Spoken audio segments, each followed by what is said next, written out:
여러분 안녕하십니까? 오늘 여러분과 배울 내용은 정치법 17번째 주제 부당해고와 부당노동행위인 경우의 구제 절차에 대해서 안내를 해드리려고 합니다. 바로 갈게요. 제일 먼저 부당노동행위와 부당해고를 구별해야만 됩니다. 부당노동행위란 것은 노동자가 갖고 있는 노동 3권을 부당하게 침해하는 사용자 행위를 얘기하는 겁니다.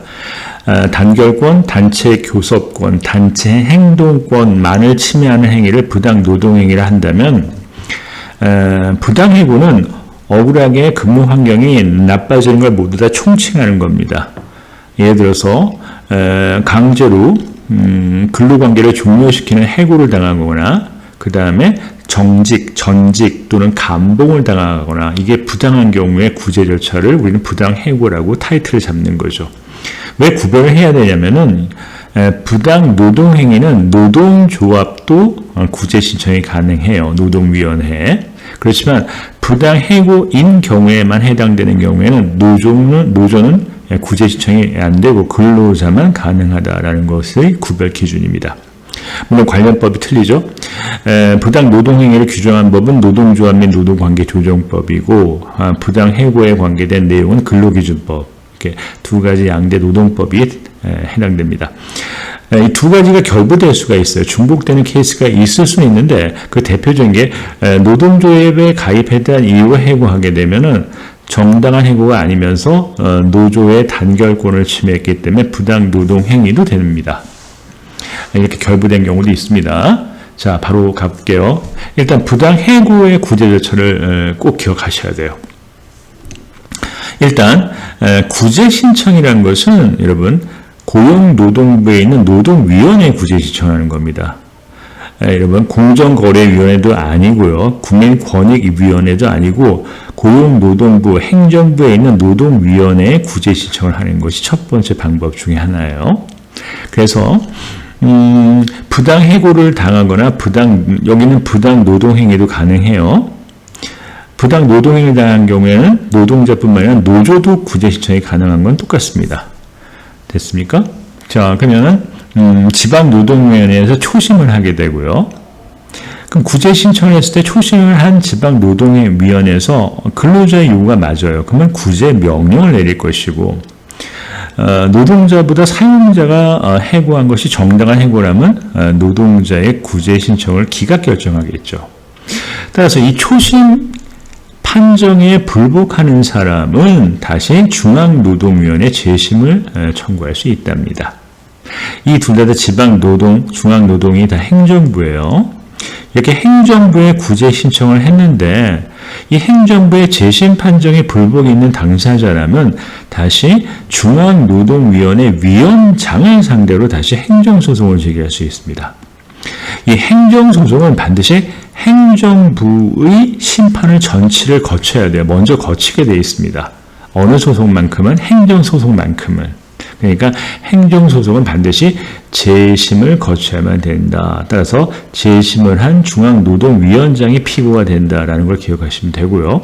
행정소송도 역시 3심제가 되는 겁니다. 그럼 이거와 별도로 민사소송을 제기할 수 있죠. 민사소송은 중앙노동위원장을 상대로 하는 것이 아니라 사용자를 상대로, 노동자가 사용자를 상대로 개인과 개인 간의 분쟁을 하는 소송으로서 이 민사소송의 타이틀은 해고 무효 확인 소송 또는 손해배상 청구 소송이라고 하고요. 행정소송의 타이틀은 재심 판정 취소 소송 이렇게 얘기하는 겁니다. 다시 한번 볼까요? 자, 갑니다. 사용자가 부당해고와 부당노동행위라는 것을 했어요. 그냥 부당해고와 부당노동행위 주체는 사용자가 하는 거죠. 그걸 당한 노동자는 억울할 겁니다. 그러니까 행정부에 구제 신청을 할 수 있고 사법부에 소송을 제기할 수도 있어요. 근데 이 소송 중에서 무슨 소송은? 그렇죠. 행정소송만큼 반드시 이 둘을 거쳐야 되는 거예요. 하나만 거쳐도 안 돼요. 지방노동위만 거치면 안 되고 반드시 중앙노동위원회까지 거쳐야 됩니다. 이해가시죠? 그래서 재심 판정 취소 소송이 바로 행정소송이고 행정소송은 그렇죠. 이런 행정부 안에 있는 이런 노동위원회 심사를 반드시 거쳐야 되지만 민사소송은 그런 필요가 없다라는 것을 꼭 구별하세요. 그래서 요즘에 시험에 잘 나오는 게 이거죠. 지워볼까요? 이때 누가 누구한테 구제 신청을 불복하는 사람이 여러분 행정소송을 제기하는지 물어봅니다. 예를 들어 지방노동위원회 구제 신청은 반드시 노동자가 하게 되어 있겠죠.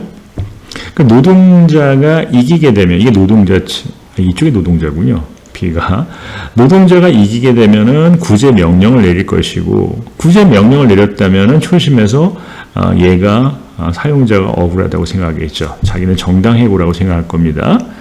그럼 얘가 재심을 신청할 것이고 그럼 재심에서 다시 근로자의 손을 들어줘서 부당 해고 맞아요 라고 하게 되면 그렇죠. 얘가 계속 억울하니까 얘가 행정소송을 제기할 수 있겠죠. 그러니까 누가 불복하는지도 잘 물어봅니다. 그러면 잘 읽어보시면 돼요. 자, 그럼 이제 우리 관련된 문제를 한번 풀어보도록 할까요? 부당해고의 경우 노조는 부당해고예요. 노조는 구제 신청이 불가하다. 맞죠? 부당해고인 경우에 노조는 안 되고 노조가 하려면 반드시 부당노동행위에 해당되는 경우에만 해당됩니다. 부당노동행위라면 노동자, 노조, 둘 다 가능하죠. 자, 1번 볼게요. 노동자는 노동위원회의 구제 절차를 거치지 않고 해고, 무효, 민사소송을 제기할 수 있다. 민사소송은 행정부의 노동위원회 전심을 거칠 필요가 없죠. 이거 맞는 말입니다. 노동자는 노동위원회 구제 절차를 거치지 않고 민사소송에는 행정소송입니다. 행정소송은 반드시 거쳐야 돼요. 그것도 중앙까지 거쳐야겠죠. 그 다음 3번 노동자는 중앙노동위원회 구제 절차를 거치지 않고 행정소송을 제기할 수 있다. 중앙까지 가야 된다고 했었죠. 그러니까 행정소송은 지방노동위원회가 아니라 지방을 거쳐서 중앙까지 가야 돼요. 그래서 중앙노동위원장이 바로 재심의 피고, 재심 판정 취소 소송의 피고가 되는 겁니다. 그러니까 거쳐면 안 돼요. 근데 4번 부당해고의 행정소송이에요. 그러면 바로 거쳤겠죠. 노동위원회를.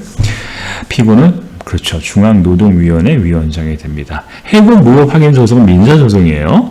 사장과 싸우는 거죠. 그때 피고는 바로 기업 또는 사장이 되는 거죠. 이거는 행정소송의 피고입니다. 잊지 마세요. 그 다음 재심 판정 취소 소송은 바로 재심 누가 내렸어요? 중앙노동위원장이 내렸으니까 행정소송 타이틀 맞죠. 그 다음에 재심 판정 취소 소송의 피고는 계속 나오네요. 바로 중앙노동위원회 위원장입니다. 노동조합, 이건 할 필요 없겠고, 뭡니까? 어쩐지 위가 벙 떴더라. 6번 봅시다. 행정소송은 3심제이죠? 틀렸죠? 단심제가 아닙니다.